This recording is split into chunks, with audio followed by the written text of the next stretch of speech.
하나님이 오늘 우리에게 주신 말씀은 에스겔서 10장 9절에서 22절까지의 말씀입니다.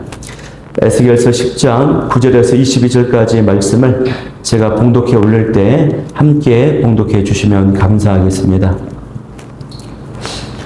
내가 보니 그룹들 곁에 네 바퀴가 있는데 이 그룹 곁에도 한 바퀴가 있고 저 그룹 곁에도 한 바퀴가 있으며 그 바퀴 모양은 항옥 같으며 그 모양은 넷이 꼭 같은데 마치 바퀴 안에 바퀴가 있는 것 같으며 그룹들이 나아갈 때에는 사방으로 몸을 돌리지 아니하고 나아가되 몸을 돌리지 아니하고 그 머리 향한 곳으로 나아가며 그 온몸과 등과 손과 날개와 바퀴 그 네 그룹의 바퀴의 둘레에 다 눈이 가득하더라. 내가 들으니 그 바퀴들을 도는 것이라 부르며 그룹들에는 각기 네 면이 있는데 첫째 면은 그룹의 얼굴이요 둘째 면은 사람의 얼굴이요 셋째는 사자의 얼굴이요 넷째는 독수리의 얼굴이더라. 그룹들이 올라가니 그룹들은 내가 그 발 강가에서 보던 생물이라. 그룹들이 나아갈 때에는 바퀴도 그 곁에서 나아가고 그룹들이 날개를 들고 땅에서 올라가려 할 때에도 바퀴가 그 곁을 떠나지 아니하며 그들이 서면 이들도 서고 그들이 올라가면 이들도 함께 올라가니 이는 생물의 영이 바퀴 가운데에 있음이더라.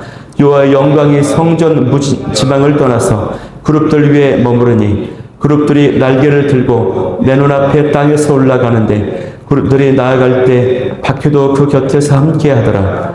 그들이 여호와의 전으로 들어가는 동문에 머물고 이스라엘 하나님의 영광이 그 위에 덮였더라. 그것은 내가 그 발 강가에서 보던 이스라엘의 하나님 아래에 있던 생물이라. 그들이 그룹인 줄을 내가 아니라. 각기 내 얼굴과 내 날개가 있으며 날개 밑에는 사람의 손 형상이 있으니 그 얼굴의 형상은 내가 그 발 강가에서 보던 얼굴이며 그 모양과 그 몸도 그러하며 각기 곡기 앞으로 가더라. 아멘. 할렐루야. 새벽 예배 오신 여러분을 환영하고 축복합니다. 네, 오늘 저는 이 시간에 사랑하기에 멈추어 서시는 하나님, 사랑하기에 멈추어 서시는 하나님이라는 제목으로 말씀을 나누도록 하겠습니다. 네, 오늘 에스겔 10장 이제 후반부의 본문인데요. 오늘 본문에는 이 그룹들의 움직임과 바퀴들의 모습에 대해 주로 기록하고 있습니다. 에스겔이 이 그룹들과 이 바퀴들의 모습을 자세하게 묘사하고 있는 이유는요, 그것이 하나님의 보좌를 움직이는 것이기 때문입니다. 에스겔의 주된 관심은 참 신기하게 생긴 이 그룹들과 바퀴 자체에 있는 것이 아니라 하나님의 보좌에 있습니다. 하나님의 영광이 있어요. 그래서 하나님의 이 보좌와 영광이 어떻게 움직이고 있는가, 이것을 지금 매우 주시하고 있기 때문에 하나님의 보좌를 구성하는 그리고 움직이는 이 그룹들과 바퀴들에 대해서 자세히 묘사하고 있습니다. 그런데 이 그룹들과 이 바퀴들에 대한 묘사는요, 한두 가지의 세부 묘사를 제외하고는 에스겔이 1장에서 부름받을 때에 그 발 강가에서 맨 처음 첫 번째 이상 환상을 보았을 때 나타난 그 모습들과 대부분 똑같은 기록인 것입니다. 우리가 먼저 이제 9절에서 13절에 나타난 이 네 바퀴에 대한 설명을 보면요, 9절 말씀을 보면은 이 그룹들 곁에 네 바퀴가 있다고 이제 기록되어 있습니다. 바퀴가 있고 바퀴가 달린 장치, 이 그룹들, 일종의 이제 병거라고 이해하면 쉽습니다. 하나님의 보좌를 움직이는 그 병거에 바퀴를 가지고 있습니다. 바퀴의 개수는 4개입니다. 안정적으로 바퀴가 4개가 달려 있어요. 그리고 이 4개라고 하는 숫자는, 4라고 하는 숫자는 4개의 생물, 4개의 그룹, 같은 숫자입니다. 색상은 아주 빛나는 황옥 같습니다. 10절의 말씀에 보면요, 이 바퀴들이 모두 같은 모양을 띠고 있습니다. 또 그리고 이 바퀴 안에 바퀴가 들어있는 것 같은 이런 구조입니다. 매우 특이한 구조입니다. 바퀴 안에 바퀴가 들어있는 이런 특이한 구조 때문에 하나님의 보좌를 이끄는 이 네 병거가 좌우로 움직일 때에, 존으로 움직일 때에 이리저리 돌이키지 않고 그대로 움직이는 것입니다. 좌측으로 가면 그대로 좌측으로 가고 우측으로 가면 그대로 우측으로 가요. 전체를 이렇게 돌릴 필요가 없어요. 그냥 그대로 직진을 하는 것이죠. 또 각 그룹들의 네 방향에 동서남북 네 방향에 각자의 네 얼굴을 가지고 있기 때문에 바퀴 안에 바퀴가 있기 때문에 이런 식으로 그대로 즉시 기동하며 이동할 수 있는 모습입니다. 여러분, 이 모습은 어디로든지 이동할 수 있고 즉시로 기동할 수 있는 이런 모습, 바로 하나님의 권능을 나타내는 그런 묘사인 것이에요. 그것도 즉시 기동할 수 있다고 하는 것입니다. 신속하게. 이것은 하나님의 임재에는 어떤 공간이든 제한 없이 임하실 수 있다라고 하는 하나님의 권능. 하나님은 어디든지 동시에 나타나고 움직이실 수 있다라고 하는 그런 하나님의 능력을 이제 보여주는 말씀인 것입니다.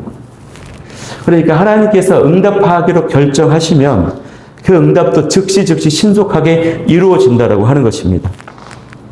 마찬가지로 우리의 기도도요, 하나님의 이 응답하심을 지역과 공간을 뛰어넘어서 이루어지게 하는 것입니다. 하나님의 도우심은 공간의 제약도 받지 않으시고 시간의 제약도 받지 않으세요. 우리가 다니엘서 10장 12절 말씀을 보면요, 다니엘이 이 민족의 아픔, 민족의 위기 상황 가운데 애통하며 기도하려고 결심을 딱 합니다. 결심을 하는 그 첫날, 그 순간부터 하나님께서 내 말이 응답되었다라고 즉시 말씀을 하시는 거예요. 결심하고 기도를 하려고 입에서 그 기도가 떨어지자마자 하나님이 바로 즉시 응답되었다라고 하는 기록이 있습니다. 심지어는 우리가요, 이미 요청을 하기 전에도 하나님의 미리서 응답하시는 경우도 있습니다. 여러분, 이처럼 우리의 기도가 하나님의 보좌를 움직입니다.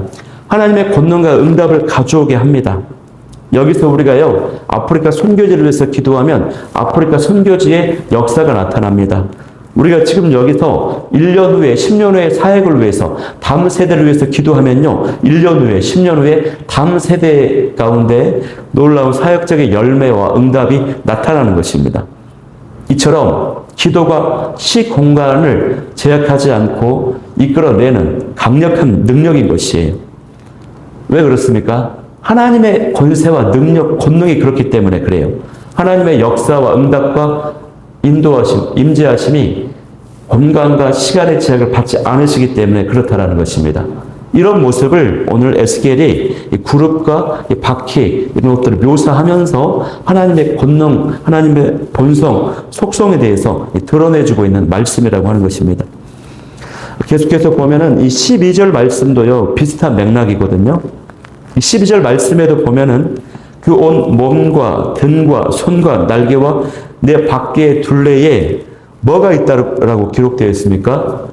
눈이 있다라고 기록되어 있어요. 눈. 그것도 몇 겹만 있는 것이 아니라 이 눈이 가득히 있다라고 기록이 되어 있습니다. 에스겔 1장에서요, 그발 강가에서 에스겔의 환상을 보았을 때에는 무엇만 보았냐면 내 바퀴의 둘레에만 눈이 있다라고 알고 있었어요. 에스겔이 1장 18절에 바퀴의 둘레에만 눈이 있구나 이렇게 이해를 했거든요. 그렇게 보았거든요. 근데 다시 보니까 그게 아니었던 것입니다.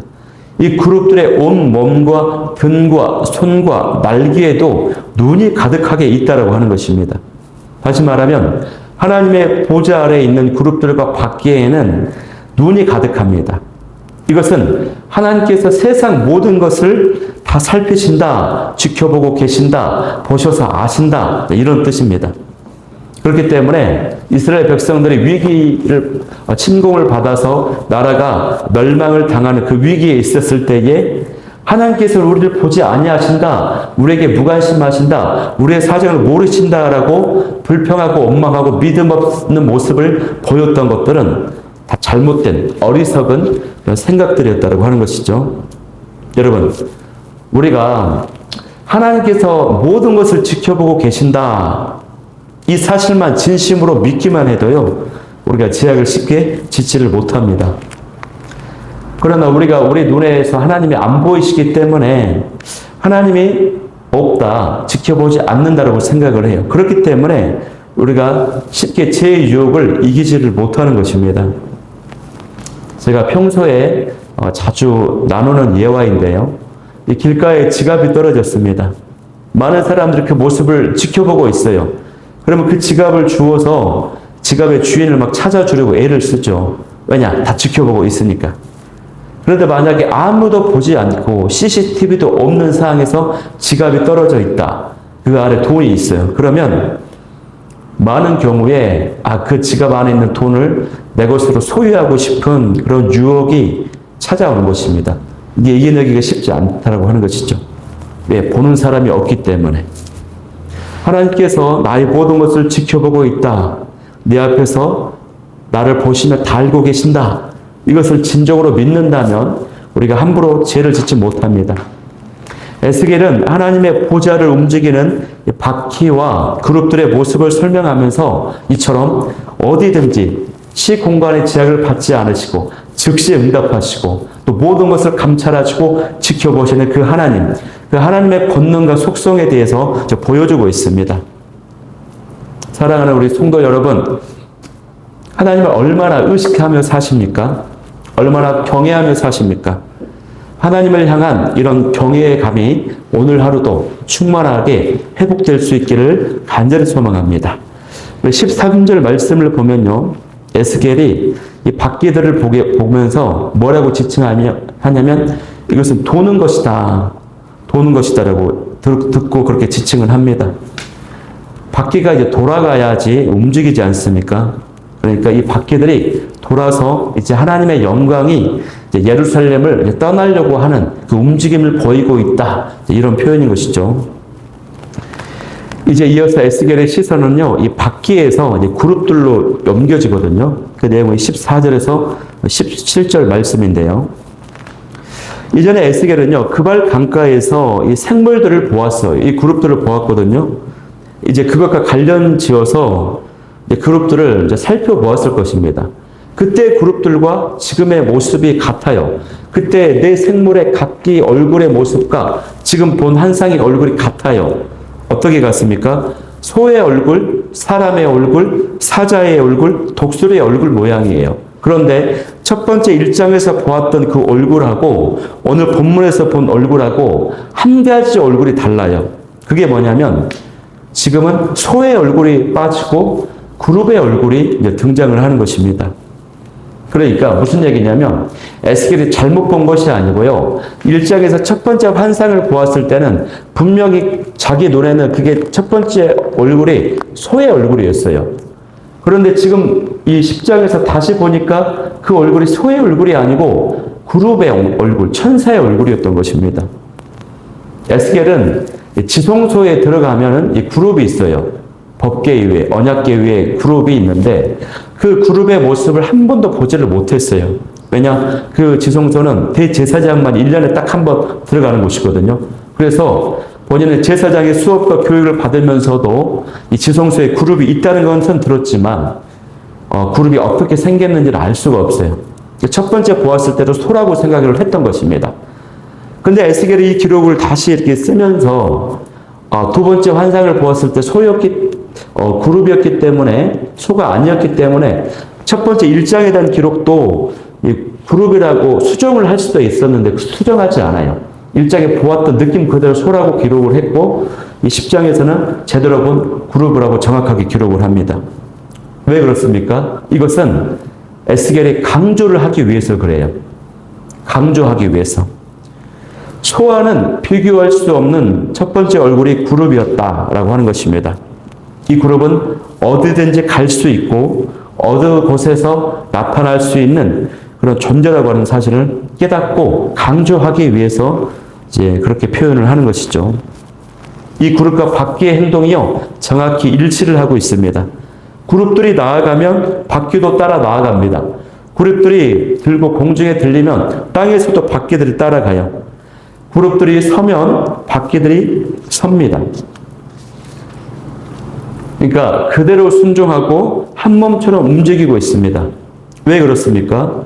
이 생물의 영이 바퀴 가운데 있기 때문에 그렇습니다. 우리 다 같이 한번 말씀을 우리 17절 말씀을 한번 합독해 볼까요? 17절 시작. 그들이 서면 이들도 서고 그들이 올라가면 이들도 함께 올라가니 이는 생물의 영이 바퀴 가운데 있음이더라.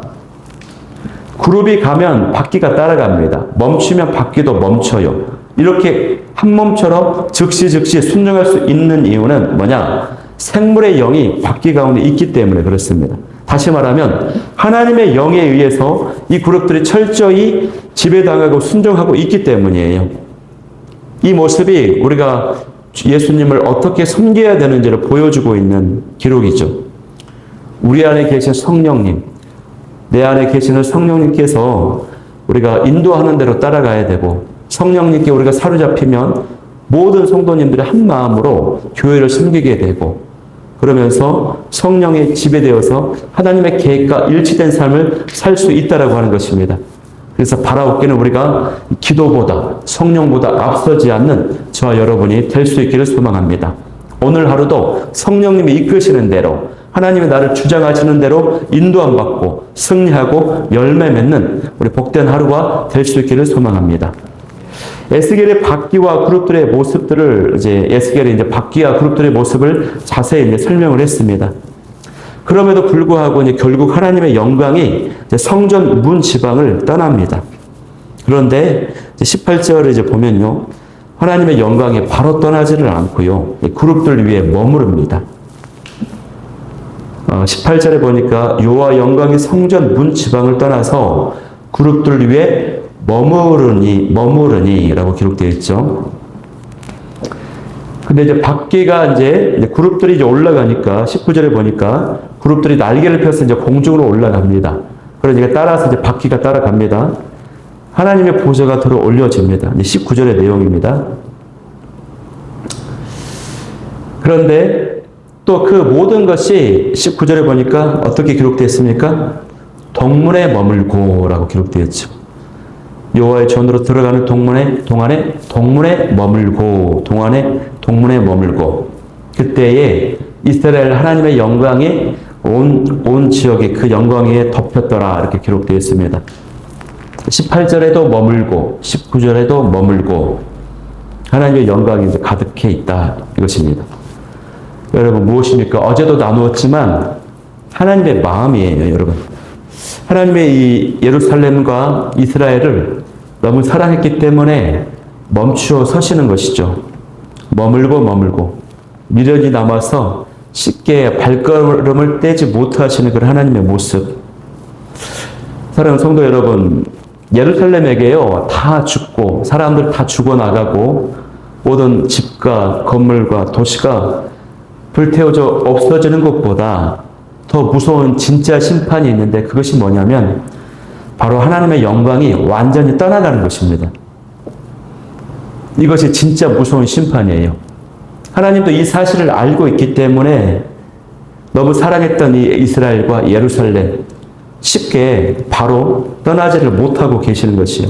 머뭇머뭇 하시면서 머물고 우리가 이 하나님의 이런 마음을 깊이 묵상하면서 우리가 성전이지 않습니까? 성령님이 거하시는 성소인데 우리도 이런 하나님의 마음을 묵상하면서 성령께서 거하시는 초소로 그것도 충만히 거하시는 초소로 우리가 지어져 가는 저와 여러분이 되기를 소망합니다. 유명한 신학자가 이런 말을 했습니다. 내게 주어진 어떤 심판보다도 하나님이 떠나가시는 것보다는 훨씬 낫다라고 이런 말을 했어요. 우리에게 육체적인 어떤 환난과 심판 그것보다도 우리 경제적인 어떤 어려움과 환난 그러한 것보다도 하나님이 떠나가시는 그 영적 고난보다는 훨씬 낫다는 것입니다. 하나님이 떠나가 버리는 그것이 가장 큰 심판이라는 것입니다.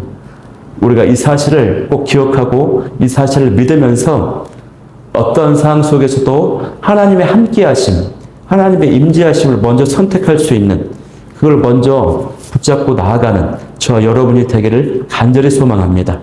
제가 기도 제목 3가지를 나누고 우리 말씀 붙잡고 한번 찬양하고 기도하겠는데요. 첫 번째 기도하기를 원하는 것은 하나님 오늘 또 하나님을 경외하며 살게 하여 주옵소서. 두 번째는 하나님 내가 성령님께 사로잡혀서 하나 되는 공동체가 되게 도와주시고 하나님의 계획과 일치된 삶을 살아가게 도와주옵소서. 세 번째는 어떤 상황과 고난 속에서도 무언가를 내가 정말 선택해야 될 때 내가 어떠한 것을 선택할 때 어떤 것들을 손해보고 어떤 고난과 어려움이 예상이 된다 할지라도 절대로 하나님의 함께 하심을, 하나님의 성령님을 먼저 선택하는 자가 되게 하여 주옵소서. 이 기도 제목 가지고 우리 찬양하고 나아가도록 하겠습니다.